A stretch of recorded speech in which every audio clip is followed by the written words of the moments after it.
একটা লাল গরুটা? হ্যাঁ। আচ্ছা, এটা কি তুমি পালতো নাকি বাড়ির মানুষজন পালতো?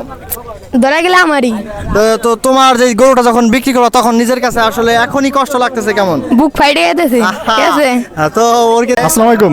ওয়ালাইকুম আসসালাম। বাজারে আসলেন কি কারণে? গরু এই গরুটা দেখার জন্য আসছিলাম। আলহামদুলিল্লাহ, বাজারে কেমন কি দেখতেছেন আজকে অবস্থা কেমন? আলহামদুলিল্লাহ আবহাওয়াটা অনেক ভালো। গরু কিনে খুব স্বচ্ছন্দ বোধ করতেছে লোকজন।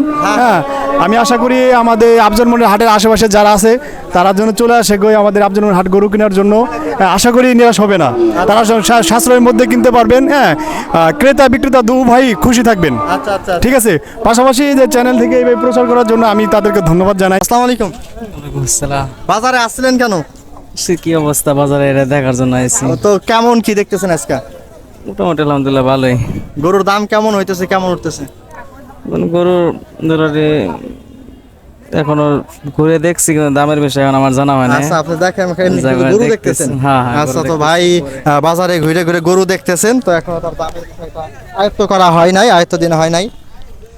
আসসালামু আলাইকুম। সালাম। বাজারে আসছিলেন কি গরু কেনার জন্য না দেখার জন্য? গরু বেচার জন্য গরু বিক্রি করার জন্য আসছিলেন? কোন জি। জায়গা থেকে আসছেন?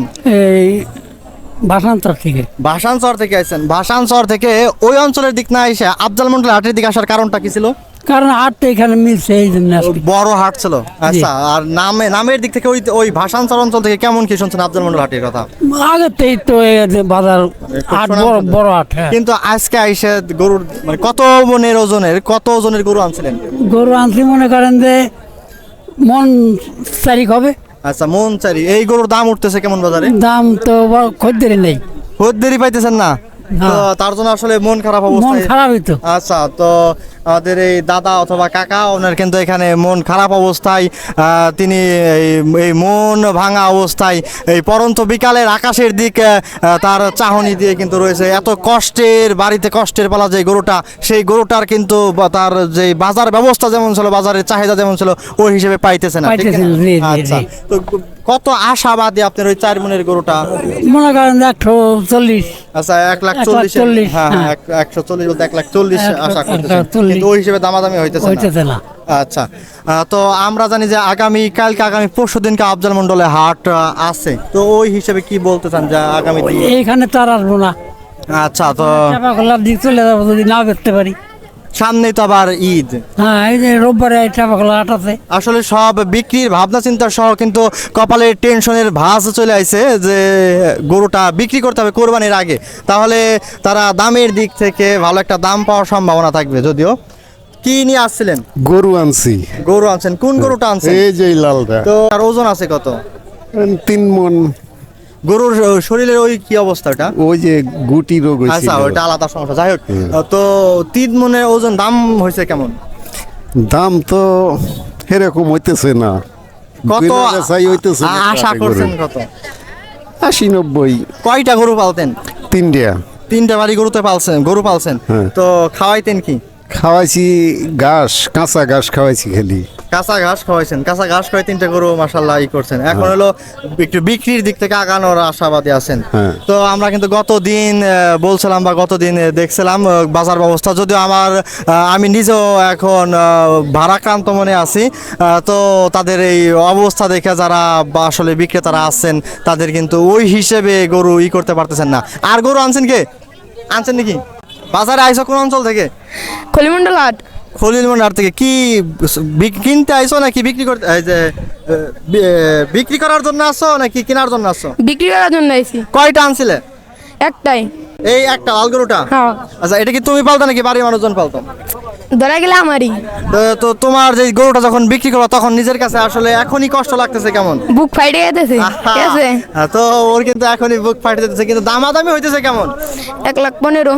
1,15,000 গরু? 1,05,000, আচ্ছা, 1,10,000 তোমার জানা মতে তোমার আব্বুর কাছে যা শুনছো বা বাড়ির মানুষের কাছে শুনছো, এই গরুর ওজন আছে কত আনুমানিক? আনুমানিক 3.5 মন 4 মন। তো 1 লাখ তুমি কততে বিক্রি করবা? 20-25। 20-25 হলে বিক্রি করবা। আচ্ছা, তো ওর এই গরুটা মাশাআল্লাহ ভালো স্বাস্থ্য এবং শরীর গঠনের দিক থেকে খুব ভালোই আছে। তো এটা 1,20,25,000 টাকা হইলে ও বিক্রি করবে। কি গরু নিয়ে আসলেন নাকি কাকা? হ্যাঁ, গরু নিয়ে আসছি কাকা। তো গরুর দাম উঠতেছে কত পর্যন্ত? দামই তো নাই গরুর। গরু পালতেন ওই তখন কি খাওয়াইছিলেন? ফিট করে ভুসি ঘাস ফিট করে বসি ঘাস ফেলে তো অনেক খরচ চলে গেছে। খরচ তো হয়েছে, খরচ এগুলো 30,000 টাকা খরচ হয়েছে কমপক্ষে খাওয়াইতে। আর এখন দাম উঠতেছে কেমন? এখন দাম উঠে 10, 15, 20। 15-20, কিন্তু বিক্রি করবেন কত হইলে? 30,000 হলে বিক্রি করে দিতাম। 30,000 হইলে বিক্রি করবেন, কিন্তু যত আশাবাদী তত পাইতেছেন না। না, আচ্ছা, তো বাজারে কি অবস্থা? আসলেন- ভালো আছেন? আসসালামু আলাইকুম। ওয়ালাইকুম আসসালাম। বাজারে আসলেন কি কারণে? গরু এই গরুটা দেখার জন্য আসছিলাম। আলহামদুলিল্লাহ, বাজারে কেমন কি দেখতেছেন আজকে অবস্থা কেমন? আলহামদুলিল্লাহ আবহাওয়াটা অনেক ভালো, গরু কিনে খুব স্বচ্ছন্দ বোধ করতেছে লোকজন। হ্যাঁ, আমি আশা করি আমাদের আফজল মন্ডল হাটের আশেপাশে যারা আছে তারা যেন চলে আসে আমাদের আফজল মন্ডল হাট গরু কেনার জন্য। আশা করি নিরাশ হবে না, তারা সাশ্রয়ের মধ্যে কিনতে পারবেন। হ্যাঁ, ক্রেতা বিক্রেতা দু ভাই খুশি থাকবেন। আচ্ছা আচ্ছা, ঠিক আছে, পাশাপাশি যে চ্যানেল থেকে এইভাবে প্রচার করার জন্য আমি তাদেরকে ধন্যবাদ জানাই। হ্যাঁ, অনেক আপনাকেও ধন্যবাদ। তো গরুর দামাদামি করছেন কিনা? হ্যাঁ দামাদামি করছে গরু দামি ইনশাল্লাহ ক্রেতা বিক্রেতা দুজনেই মানে খুশি থাকবেন। সন্তুষ্ট আছে? হ্যাঁ সন্তুষ্ট, হ্যাঁ সন্তুষ্ট থাকবে ইনশাল্লাহ। অনেকেই তো আসলে দুঃখ ভারাক্রান্ত মনে আছে, তো এইটার কারণ কি? আজকে লোক সংখ্যা কম দেখতেছি, এইটার সম্পর্কে কি বলতেন? এটা একটু থাকবেই। হ্যাঁ, পাশাপাশি বাজারে থাকবেই, হয়তো ওই যে তার সাধ্যের বাইরে আছে কিছু, বাজেট যদি বেশি থাকে, কম থাকে, তার ওই যে গরুর বাজেট একটু বেশি এবং থাকবে, ওর সুবিধা নাই, এর ভিত্তিতে কিনে নেওয়া লাগবে, সমন্বয় করে কিনে নিতে হবে। তো আমাদের এই ভাই কিন্তু বললেন আসলে সমন্বয়ের বিষয়, দ্রব্যমূল্যের সমন্বয়ের মাধ্যমে। তো অনেকেই ক্রয় করতে আসেন গরু এবং অনেকেই বিক্রয় করতে আসেন।